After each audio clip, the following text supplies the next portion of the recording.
Fala pessoal, vocês estão no canal No Rumo da História e hoje nós chegamos na República Romana.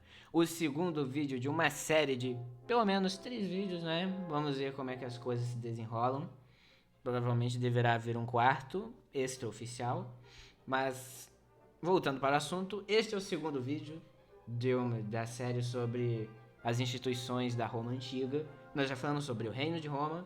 E agora nós vamos falar sobre a República Romana e depois nós chegaremos no Império Romano e talvez no Império Bizantino, de acordo com o andar da carruagem. Mas enfim, o que foi essa República Romana? Foi um estado republicano, fundado após a queda daquele rei Tarquínio o Soberbo, que instituiu um complexo aparato constitucional ao longo dos anos, obviamente.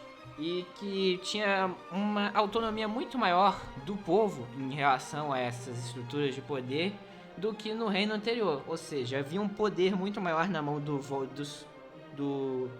povo em geral do que no modelo anterior, no caso a monarquia.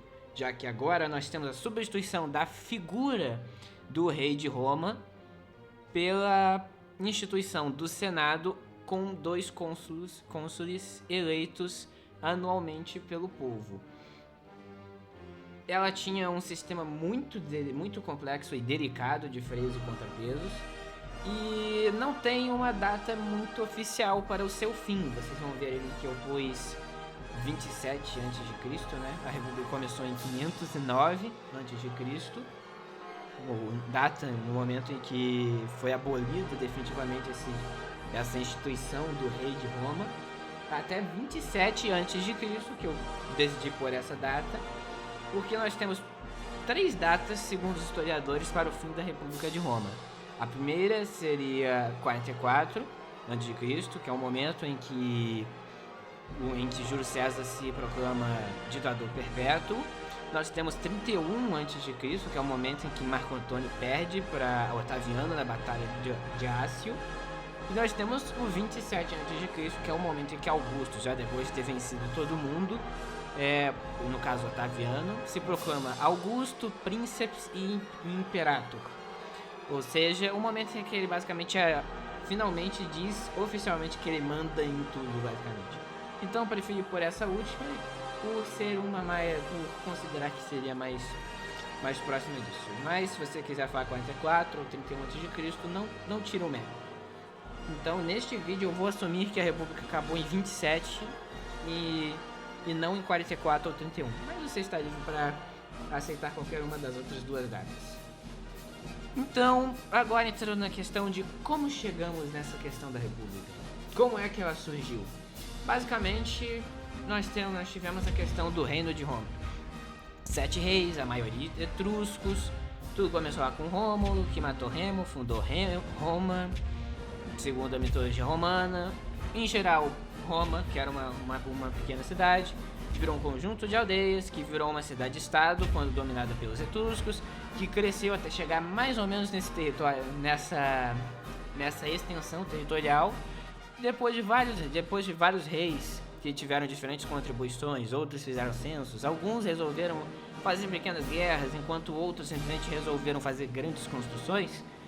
O último deles, Tarquínio Soberbo, acabou pisando legal na bola e acabou que teve a violação de Lucrécia.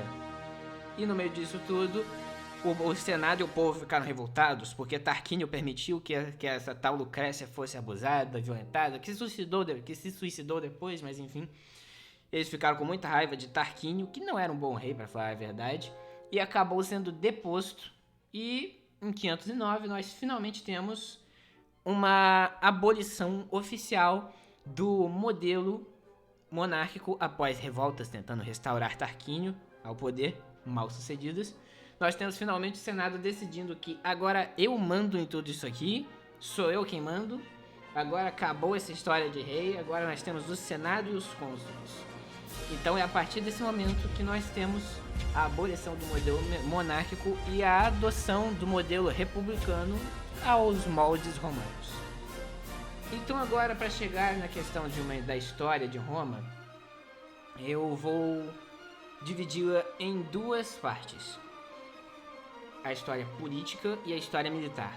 Eu optei por dividir dessa forma porque as duas são indissociáveis, mas também não posso falar das duas em simultâneo, porque tem muita coisa que ocorre em termos de batalhas da Roma antiga, da época republicana, e muitas coisas que acontecem na época da República, só que no âmbito de, tipo, disputas legislativas, o crescente poder dos plebeus, as disputas entre os plebeus e os patrícios, que eu imagino que vocês se lembrem ainda do vídeo anterior, de 2 meses atrás, em que eu falei, né, que a Roma era dividida em patrícios. Então, relembrando aqui, na verdade, Roma era dividida em patrícios, que eram basicamente os ricos, teoricamente descendentes dos fundadores originários de Roma, pessoas muito poderosas, daí que vem o termo que você diz de patricinha, etc. E abaixo deles estavam os crentes, que é basicamente o vassalo deles, a pessoa que vivia para servir eles, puxa saco, chame do que quiser, mas o que importava era que havia meio que uma relação de mutualismo entre os dois, porque o patrício era muito mais poderoso quando tinha muito mais crentes, e era uma forma dele se autopromover, né, dizendo, eu tenho 50 crentes, enquanto o cliente ganhava vantagens estando perto do patrício e fazendo uma vassalagem extraoficial para ele. Abaixo dos clientes nós temos os plebeus, que eram basicamente os pobres, e por último nós temos os escravos, que podia ser por dívida, ou seja, eu devo 50 reais por exemplo, para Francisco, e por eu dever esses 50 reais e não ter dinheiro para pagar ele, eu sirvo por ele por 1 ano, aí depois ele me solta porque eu já paguei a dívida que eu tinha com ele, sendo meio que um escravo dele por 1 ano. Nós temos a escravidão por guerra, ou seja, eu era um soldado, ou eu era simplesmente um cidadão que foi poupado, e agora eu vou ser vendido como escravo, porque basicamente eu perdi a guerra. E nós temos a terceira, que era um pouco menos comum, na questão de literalmente o partir famílias, né?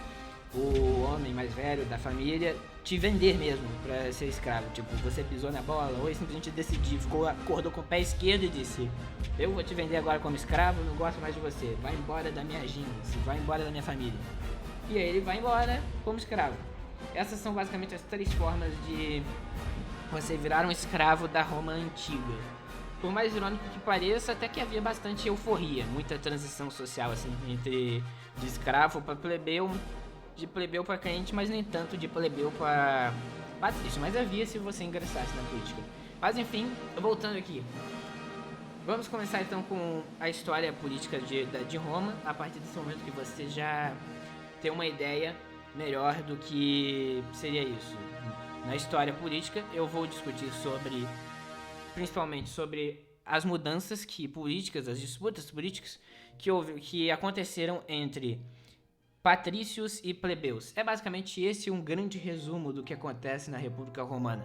Patrícios tentam trazer de volta os plebeus para debaixo do seu domínio, mas agora com o advento da República e uma participação maior do povo, eles não vão conseguir com tanta facilidade trazê-los de volta para os seus domínios. E os plebeus acabam notando, em certa parte, o poder que eles adquiriram com esse modelo republicano e começam a pleitear maiores reformas e maiores poderes e maiores autonomias para eles. Tribuno da plebe, a Assembleia da plebe, enfim, um monte de coisas que os plebeus vão começar a adquirir com o passar do tempo, até que os patrícios dão um golpe de volta, os plebeus dão um golpe de volta, e por fim a República acaba e vira Império.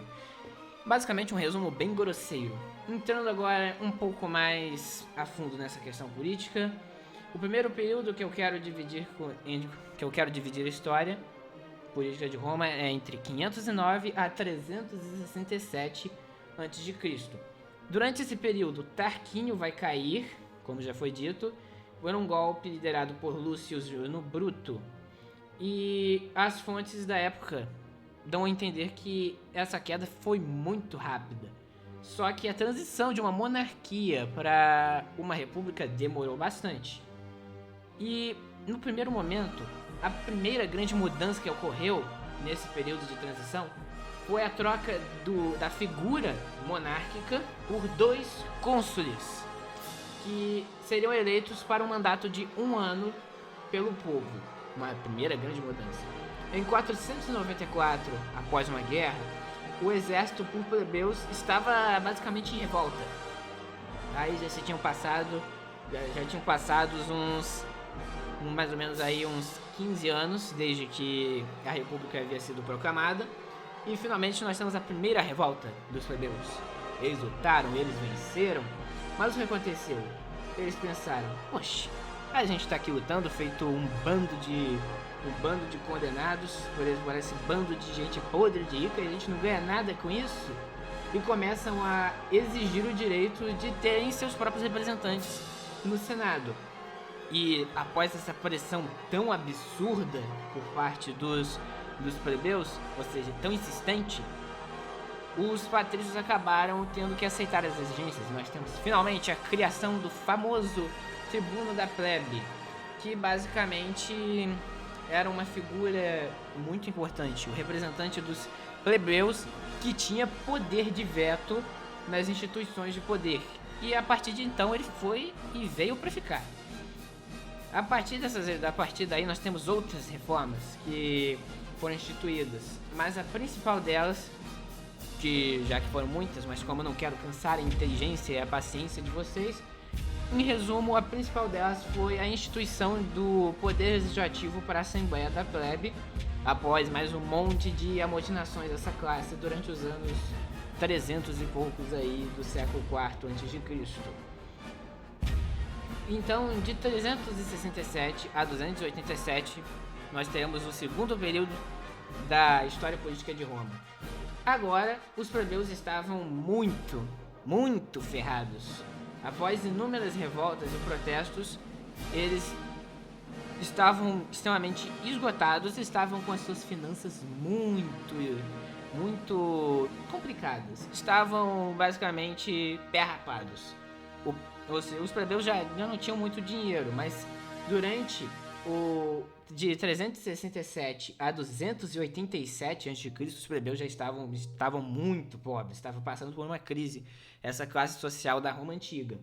Então, eles fazem muitas revoltas para conseguirem mudar essa sua condição. E eles acham que o principal problema deles é justamente essa república, esse modelo político não estava ajudando eles. Então, o resultado disso foi que em 287 eles conseguiram finalmente tantas reformas a seu favor conquistadas, que eles conseguiram se tornar a classe política dominante em Roma. Ou seja, os patrícios podiam ter muito dinheiro, podiam ser donos dos comércios, dono do trigo, do cereal, etc. Mas os plebeus, por mais irônico que possa parecer, apesar de serem muito pobres na maioria das vezes, acabaram se tornando grandes políticos, por terem poderes políticos enormes, maiores até que o dos patrícios. Se os patrícios tinham dinheiro, os plebeus tinham as leis na Roma Antiga. Como eu disse, um sistema de freios e contrapesos aí muito complexo e equilibrado.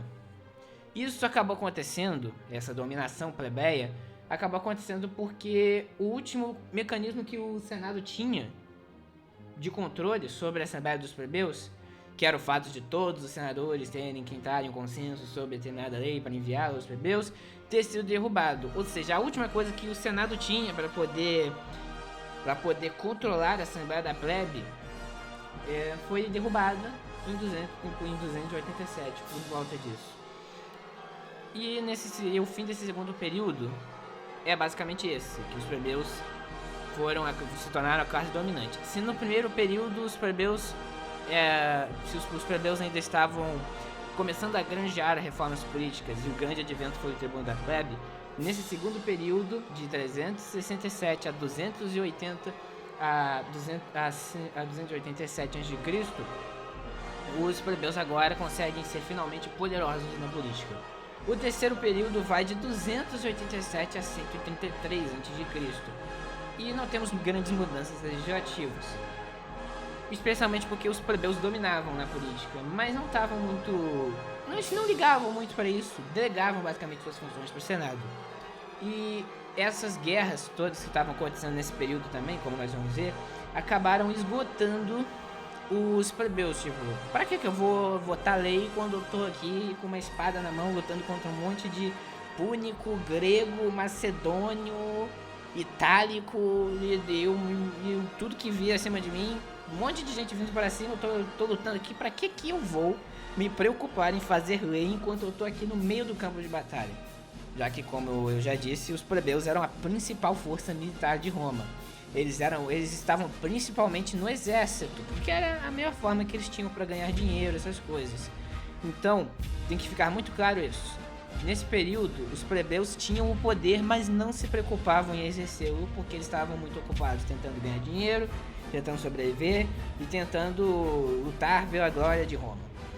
E os agricultores mais pobres estavam indo para essas guerras, os principais políticos os principais plebeus que podiam se engajar nessa política estavam nas guerras, e isso fez com que o status quo político se transformasse num populismo descarado, ou seja, era tanta gente que não tava nem aí pra política, que não tava nem aí pra fazer lei, que acabou que virou um populismo mesmo.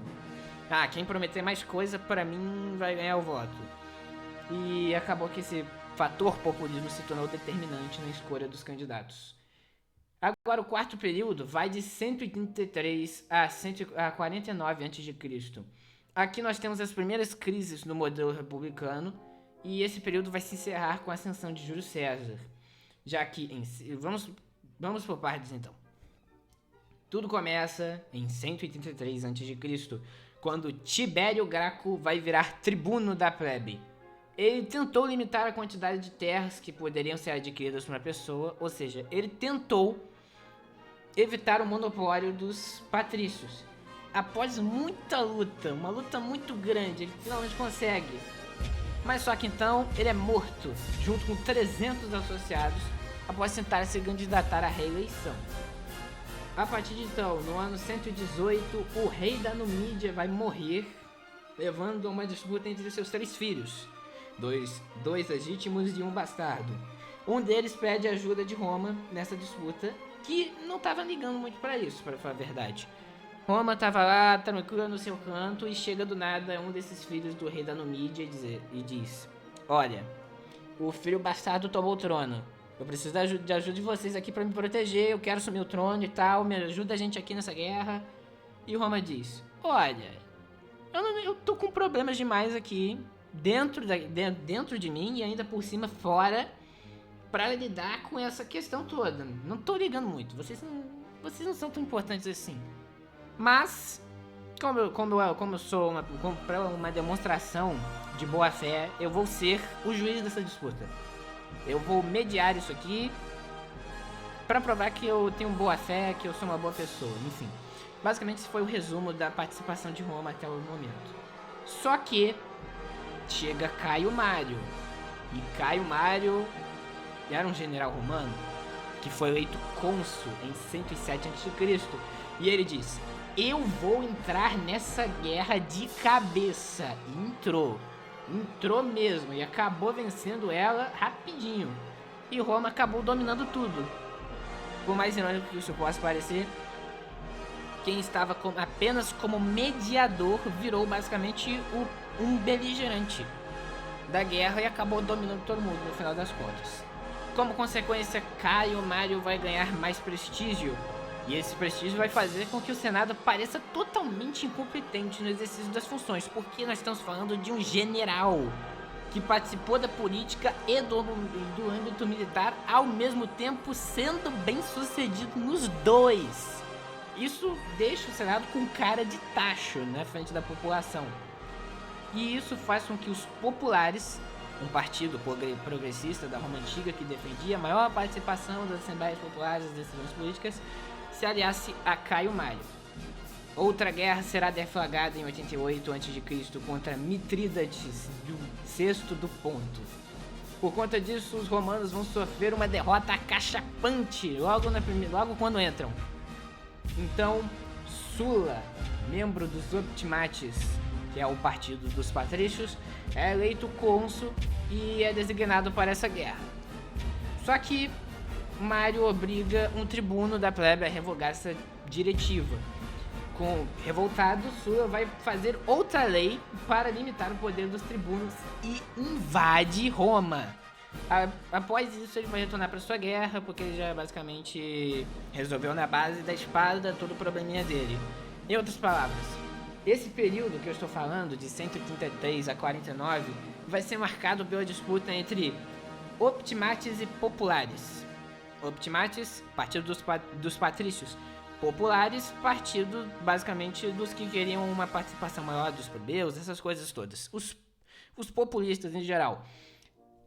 Sula era membro do partido dos patrícios. Sula entra na guerra, é convocado para entrar na guerra pelo Senado, e acaba que ele, após ser eleito cônsul e ser designado para ir nessa guerra, não acaba não sendo do agrado de Mário, que vai obrigar um tribuno da plebe, com direito a veto, a revogar essa diretiva. Só que Sula, por conta dessa revolta toda, resolve fazer uma contra-legislação para limitar o poder dos tribunos e vai marchar sobre Roma. Após destroçar toda a resistência política, ele volta para a guerra. Só que Mário e Lúcio Cornélia Cinna vão liderar um golpe dos grandes e tomam o poder de Roma enquanto Sula estava fora.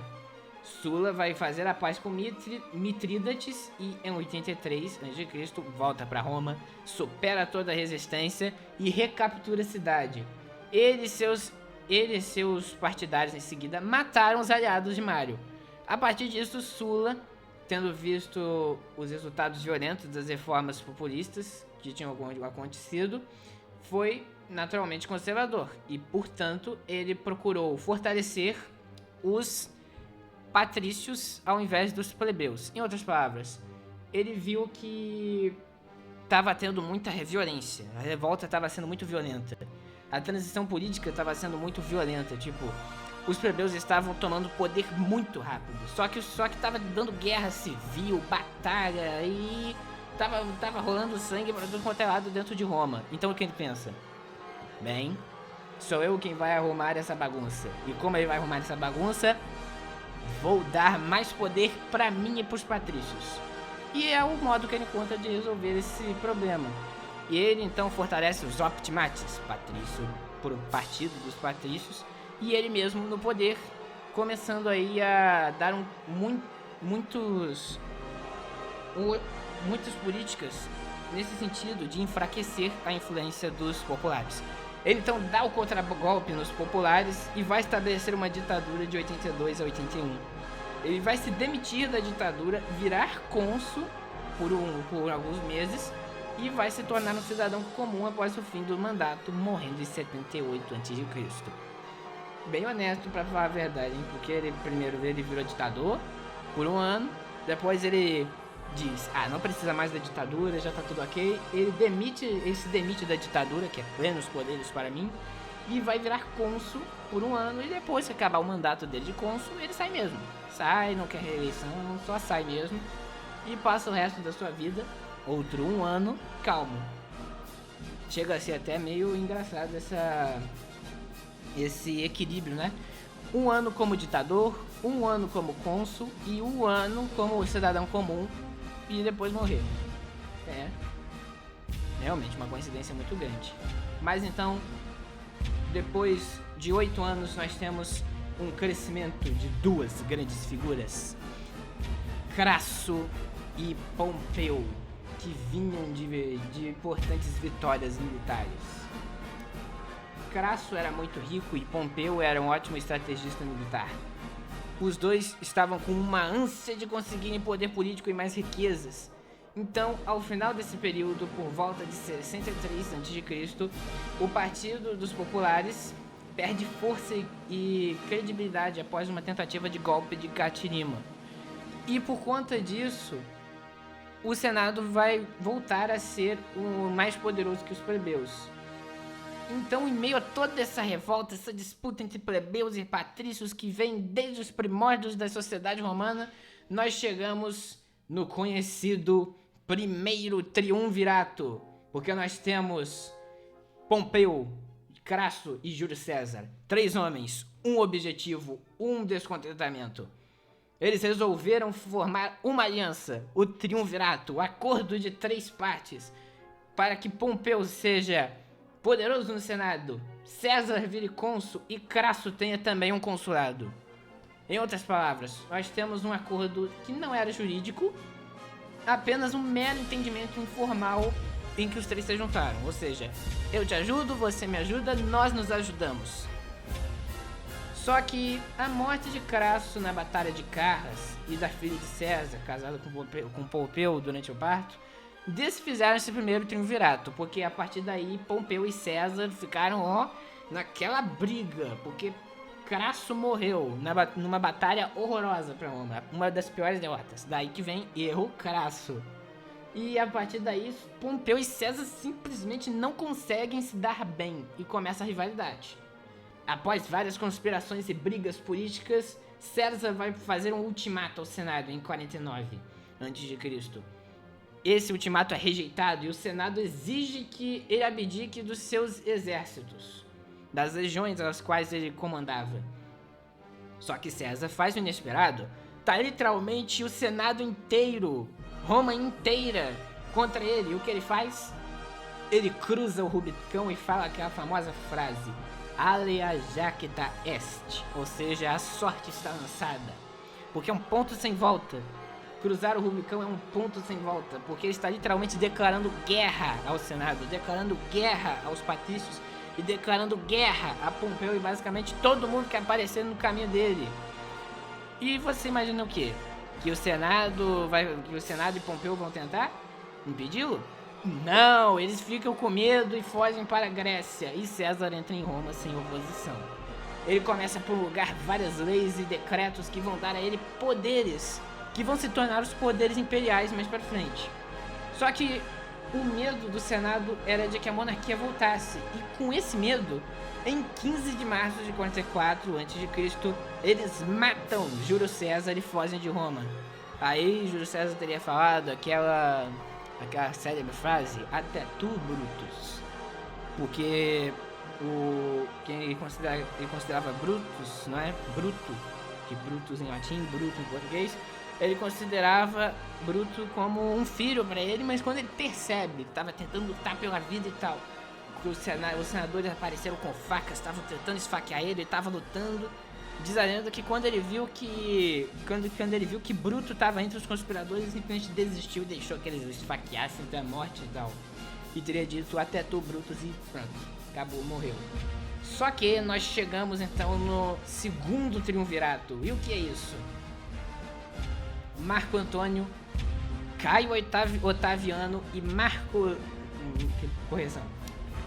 Antônio, Marco Lépido e Caio Otaviano formam uma espécie de tríplice regência institucionalizada, que ao contrário do primeiro triunvirato era realmente um acordo jurídico oficial entre os 3.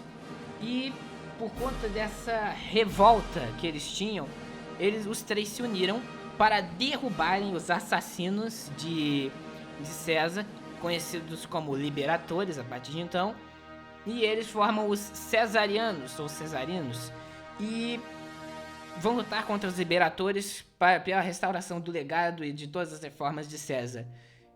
Os conspiradores que assassinaram César serão derrotados em 42 a.C. em Filipos.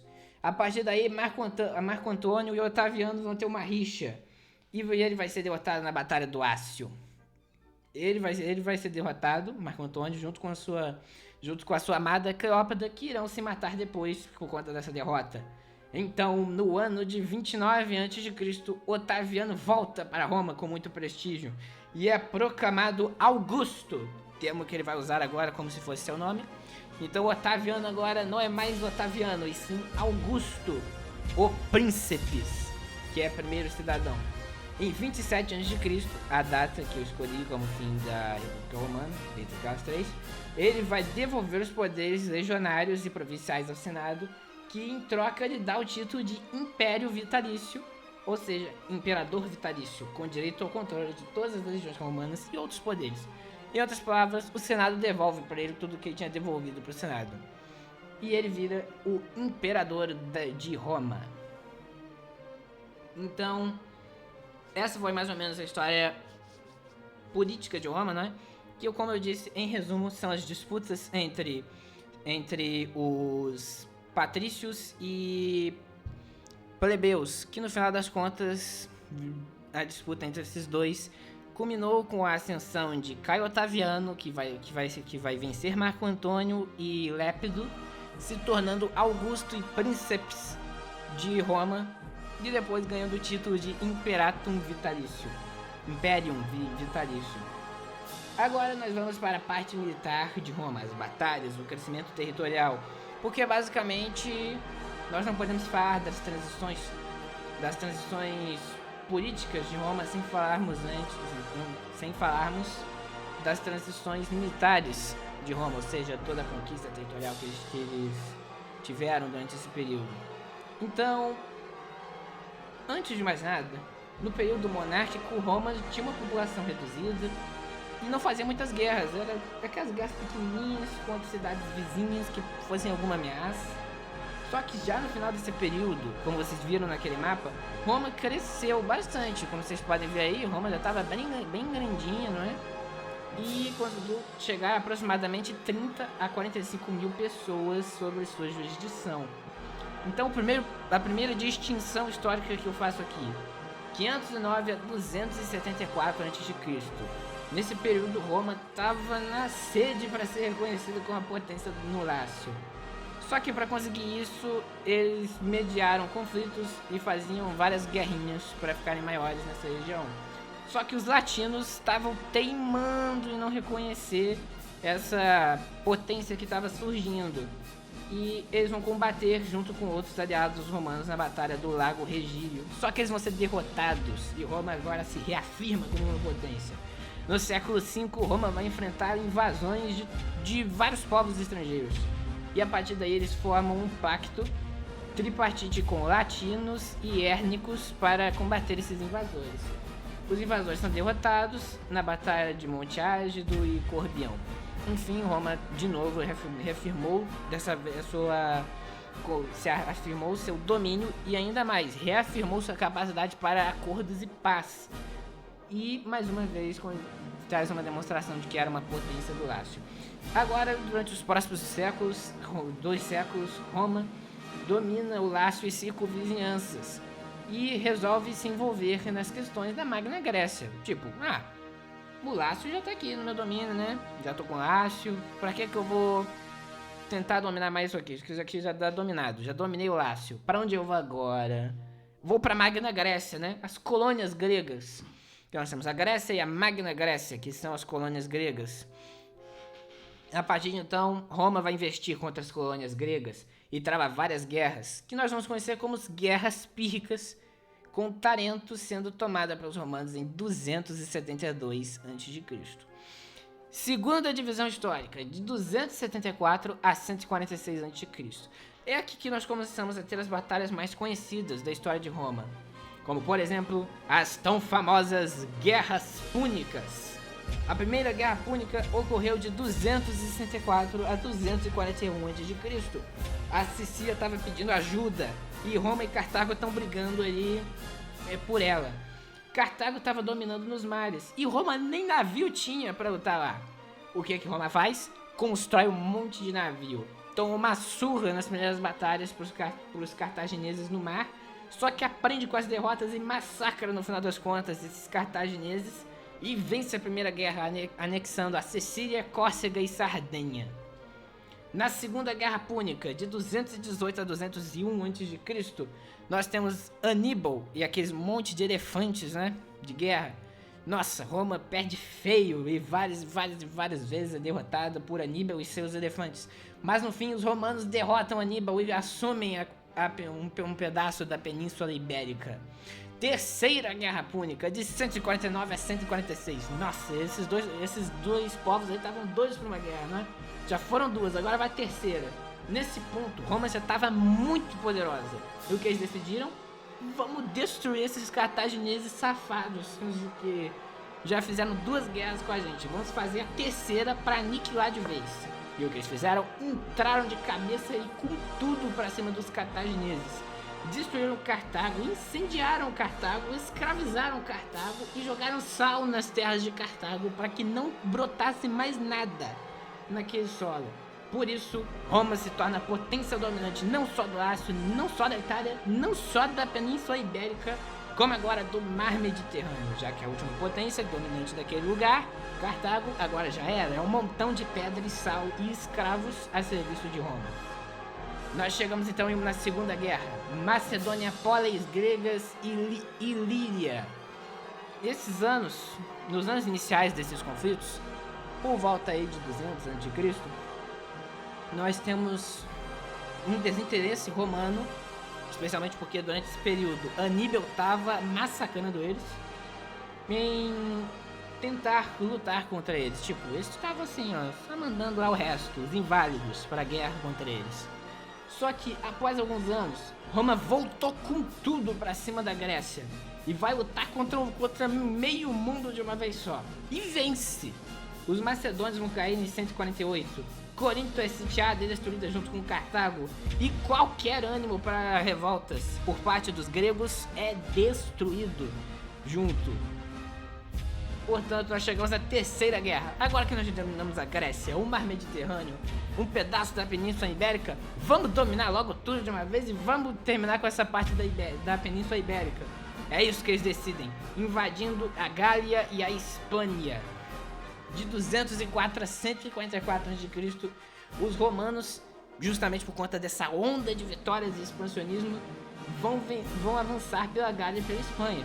No fim, em 183 a.C., os romanos vão destruir a última resistência formal por alguns anos, tá? Antes deles voltarem mais uma vez, que é em paralelo à morte de Viriato e seus 3 companheiros. Ou seja, após muitas batalhas, muitas vitórias na Gália e na Espanha, eles derrotam as duas últimas grandes resistências, que era Viriato e a tribo Celtíbera, que são derrotados em simultâneo praticamente. Agora, chegando aí na última divisão histórica em termos de guerra da República Romana, de 146 a 27 a.C., nós temos os conflitos internos, que de 185 a 71 a.C. Após várias conquistas, Roma estava muito grande, Roma estava muito poderosa, só que nós tínhamos aquela indústria do pão e circo, não é? Dos gladiadores, das corridas de bigas, tudo isso já estava bem difundido nesse período. O que aconteceu então? Esses gladiadores escravos se revoltaram no que nós chamamos de guerras servis, ocorridas entre 135 a 71, como por exemplo Espartaco, que é a mais famosa delas, e se não me engano a última. Em simultâneo a essas guerras com os escravos, nós temos a guerra social, onde os aliados de Roma na Itália querem recompensas pela luta, mas porque, tipo, eles dizem, nós lutamos, nós morremos, nós nos sacrificamos por Roma, e o que nós estamos ganhando aqui? Nada, então eu quero alguma coisa. O que eles ganham? Cidadania romana, mais de 500 mil itálicos viram romanos. Então nós chegamos em outro conflito, gauleses e germânicos. Nesse período, após a conquista da Espanha e da Gália, alguns gauleses sobreviventes resolveram se revoltar depois de alguns anos da invasão, só que foram rapidamente derrotados. Após isso, as tribos germânicas dos Címbaros e Teutões vão invadir posições romanas. Eles prevalecem de início, mas são derrotados na Batalha de Vercelas. Como vocês podem ver aí, essa é a trajetória que eles fizeram essa é a trajetória das batalhas. Por fim, nós temos então, por fim essa questão já do século de 100 a 199 a 100 a.C., já com o século prestes a vencer, nós temos a batalha contra Jugurta, que usurpou o trono da Numídia e tenta subornar Roma para ficar lá no poder. Só que Roma não aceita, eles atacam a Numídia e prendem Jugurta por traição. Chega aos Mítrídates, esse nome é muito difícil, e Piratas Cilicianos, de 89 a 67. Os romanos, então, motivados pela glória e prestígio que poderiam alcançar ao conquistar o território do Ponto, do Reino do Ponto, invadem o Reino do Ponto. Isso é naquele período já de Sula, da ditadura e etc. Sula, nesse período, vai expulsar Mitrídates, como eu falei antes, Mitrídates VI da Grécia, e consegue aquele acordo de paz em 85. Mas essa paz vai ser quebrada logo quando Sula tenta anexar a Bitínia e acaba perdendo essa segunda guerra. A terceira guerra mitridática foi travada de 73 a 63, e dessa vez já era Pompeu, porque Sula morreu e não conseguiu vencer o pessoal do Ponto. Então Pompeu chega e derrota o Ponto definitivamente, conquistando a Anatólia. Olha só isso, gente. Nas primeiras duas guerras nós tivemos uma paz, nós já tivemos uma derrota humilhante, e agora nós vamos ter uma lista de territórios conquistados. Vamos lá, vou até com calma. Pompeu conquista com essa vitória Anatólia, Síria, Jerusalém, Cáucaso, Ibéria, Cólquida e forma uma dezena de estados vassalos. Roma cresce muito a partir daí. Nesse período, o mar Mediterrâneo acabou sendo tomado por piratas, porque Roma estava muito focada em destruir o Ponto, em destruir a Bitínia, em destruir Cartago, etc, e acabou se esquecendo de exercer uma mão mais forte no mar Mediterrâneo.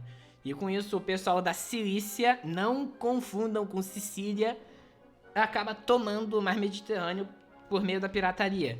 Roma então vai com tudo para cima deles e em 3 meses Pompeu derrota toda a pirataria no mar Mediterrâneo.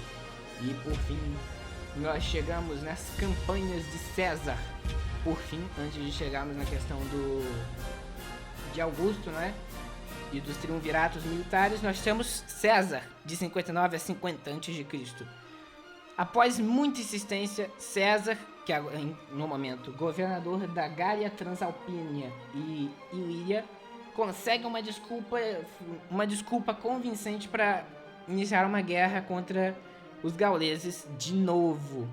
Então, por conta da desunião dessas tribos gaulesas, eles acabam perdendo a guerra em 50 a.C., com 1 a 3 milhões de mortos no lado gaulês e pelo menos 1 milhão de gauleses escravizados. E agora, por fim, mas não menos importante, nós temos os triunviratos e guerras civis e Augusto, de 59 a 30 a.C. Como a gente viu, o primeiro triunvirato se formou entre Crasso, Pompeu e César. O acordo foi próspero até que Crasso morreu e Pompeu resolve basicamente virar rival de César. O Senado pede que César abandone o comando das legiões para que ele permanecesse cônsul. Oferta. Vamos lá. Você me dá suas tropas e você fica cônsul. Fechado? César diz não e cruza o Rubicão, como nós já vimos. Ele invade a Itália, Pompeu e o Senado fogem de medo para a Grécia. Em 46, após Pompeu morrer no Egito e a derrota dos seus aliados em várias batalhas, César consolida seu poder em Roma, vira ditador perpétuo, mas é assassinado em 44 a.C., como nós vimos. Só que então novas disputas políticas vão se iniciar após esse assassinato. Surgem então os liberatores, como já disse, que foram os assassinos de César, e os cesarianos, que eram os apoiadores de César. Otaviano, Marco Antônio e Lépido formam o segundo triunvirato, dessa vez jurídico, para deter esses assassinos. Os assassinos são derrotados na Batalha de Filipos em 42. Com os assassinos derrotados, os triunviros vão começar a lutar entre si. Marco Antônio e Lépido contra Otaviano. Essa guerra vai ter uma pequena pausa porque eles vão se focar em saquear outras regiões e expandir Roma antes de voltarem a brigar por ela. No final, Otaviano, depois de muitas vitórias, diz: pô, já tô muito poderoso. fora de Roma, agora eu tenho que arrumar minha casa. Ou seja, ele volta para Roma e decide consolidar sua força na Itália, iniciando uma campanha contra Marco Antônio, alegando que o relacionamento de Marco Antônio com Cleópatra era prejudicial para interesses romanos. Em 32 a.C., as cidades da Itália juram lealdade ao Otaviano e pedem, imploram por uma guerra contra Marco Antônio. A campanha então vai se iniciar e Marco Antônio perde na decisiva Batalha de Ácio em 31 a.C. e acaba se suicidando em Alexandria com Cleópatra. Agora, nos próximos capítulos, o que nós veremos? Nós veremos a expansão romana, nós veremos nós veremos o Império, nós veremos os imperadores, nós veremos então a decisiva queda e partição de Roma, que ainda vai continuar se chamando SPQR, basicamente. Então, esse foi o vídeo de hoje, espero que tenham gostado, aguardo vocês no fechamento da Era da Roma Antiga, ou seja, no próximo vídeo. Até logo, valeu, falou, tchau.